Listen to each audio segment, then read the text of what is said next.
Hello guys, আসসালামু আলাইকুম। কি অবস্থা সবার? আশা করি সকলে ভালো আছেন। হ্যাঁ, আমি আলহামদুলিল্লাহ আপনাদের সকলের ভালো আছি। Job opportunity. আপনি কি বেকার?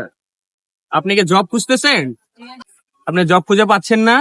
চলে আসুন আমাদের ক্যাম্পাস বিজেএম ইউনিভার্সিটি।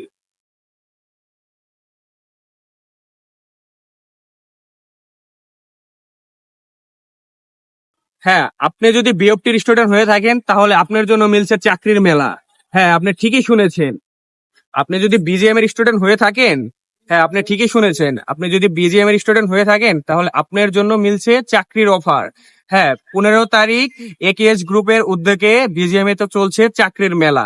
আপনি যদি বিজিএম এর গ্রাজুয়েশন কমপ্লিট করে থাকেন, এএমটি, টেক্সটাইল, টিম, এফডিটি এগুলোর মধ্যে থেকে যদি আপনি গ্রাজুয়েশন কমপ্লিট করে থাকেন তাহলে আপনার জন্য মিলছে চাকরির মেলা। হ্যাঁ, আপনি ঠিকই শুনেছেন, আপনার জন্য এখানে একেএস গ্রুপের পক্ষ থেকে থাকবে চাকরির মেলা। তাহলে আজই 15 তারিখের মধ্যে আবেদন করে ফেলুন এবং সিভি জমা করুন। আপনার জন্যই অপেক্ষা করেছে আপনার সেই গুরুত্বপূর্ণ পোস্ট।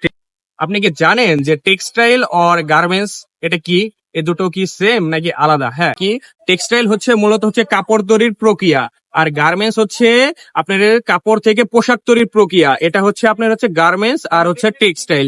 আপনাদের গার্মেন্টস ছাড়া টেক্সটাইল চলতে পারবে না, টেক্সটাইল ছাড়া গার্মেন্টস চলতে পারবে না। জানেন টেক্সটাইল আর গার্মেন্টস দুটো একে অপরের জীবন। টেক্সটাইল ছাড়া গার্মেন্টস চলবে না, গার্মেন্টস ছাড়া টেক্সটাইল চলবে না। আপনার যদি দেশে যদি হাজার হাজার টেক্সটাইল ফ্যাক্টরি তৈরি হয়, যদি এই মালগুলো আপনার গার্মেন্টসে না নিতে পারে তাহলে কোনো লাভ নেই। যেমন যদি আপনার দেশে অহরহ গার্মেন্টস তৈরি হয়, বাট যদি এই মালগুলো টেক্সটাইল থেকে না আসে তাহলে এই দেশে কোনো গার্মেন্টস চলবে না। তাহলে একটা ছাড়া আরেকটা বাঁচবে না, একটাও অপরজনের হাজবেন্ড ওয়াইফ। ব্যাপারটাই বুঝতে পেরেছেন? Let's say